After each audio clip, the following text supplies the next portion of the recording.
Yun, at welcome back again mga kalapatids. So for today's kasikas mga kalapatids is bali, kargahan na nga ulit no mga kalapatids.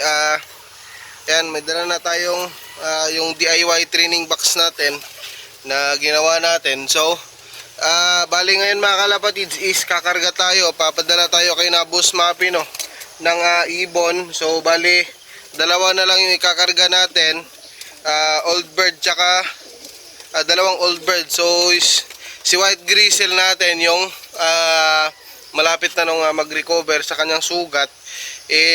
Sa kasamang palad mga kalapatids is pang day 6 na nga ngayon no, hindi pa rin umuwi no si white grizzle natin mga kalapatids. Kaya yung ikakarga natin ngayon mga kalapatids is si Boy Barak. Tapos itong kapatid ni Boy Barak mga kalapatids yung ikakarga natin ngayon. So bali, hindi na tayo live no sa YB. So sa old bird na lang tayo babawi dahil nga yung ibon natin iisa lang yung naka-club ring natin. Tapos hindi pa nakauwi no ng ayungon ng third lap mga kalapatids. So ngayon mga kalapatids is fourth lap na bukas. Binalbagan mga kalapatids. So kita-kits bukas. Bali, karga muna tayo ngayon mga kalapatids. Kukuha tayo ng isa dun ka Boss Mapi. Tapos punta na tayo dun kina Boss Ributaso mga kalapatids. So tara mga kalapatids, kargahan na. Bye.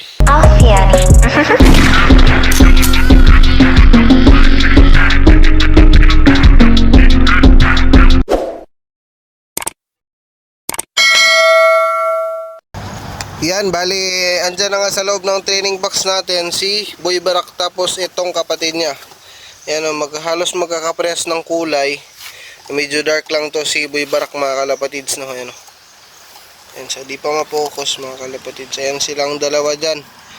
Sila na lang dalawa no dahil nga hindi nakaway yung YB natin mga kalapatids. So punta muna tayo dun kina Boss Mapi. Kukunin natin si Black niya mga kalapatids. Let's go!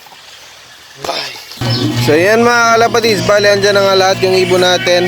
Kaya hindi lang natin na video yung pagkuha natin kay Boss Mapi dahil nahiya tayo mga kalapatids.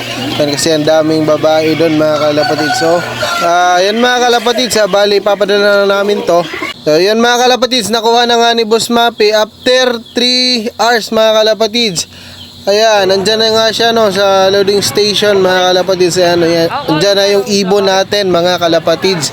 Ayan o, yan yung mga ibon natin mga kalapatids. Ayan. So happy flying sa inyong lahat mga kalapatids. Bali tingnan natin yung pag-encode. Ayan o, paglagay ng sticker no. Maraming salamat no kaya Boss Mapi. Yun yung ibon natin mga kalapatids. Siguro si Boy Barak yun mga kalapatids. Ayan o, pinalagyan na no ni Boss Mapi ng sticker yung mga warrior natin mga kalapatids. Ayan o, paisa-isa muna mga kalapatids no dahil nga siya lang mag-isa. So yan yung babae dyan, di natin kilala yan. Encoder mga kalapatids. So lagay no ng sticker mga kalapatids. Ayan no, tingnan lang natin mga kalapatids.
So ito na nga pala mga kalapatids yung pinakalas na pinalagyan ni Boss Mapi ng sticker mga kalapatids. Bale itong ibon na to mga kalapatids is kay Boss Jerome to mga kalapatids. Ano? Tingnan nyo naman yung ibon mga kalapatids yan. Bali andyan na nga sa crits yung mga warrior natin mga kalapatids. Bukas abangan na. Good luck no sa lahat ng makapagpaklak bukas. Congratulations sa inyong lahat. Yun mga kalapatids, abangan na bukas. Bye!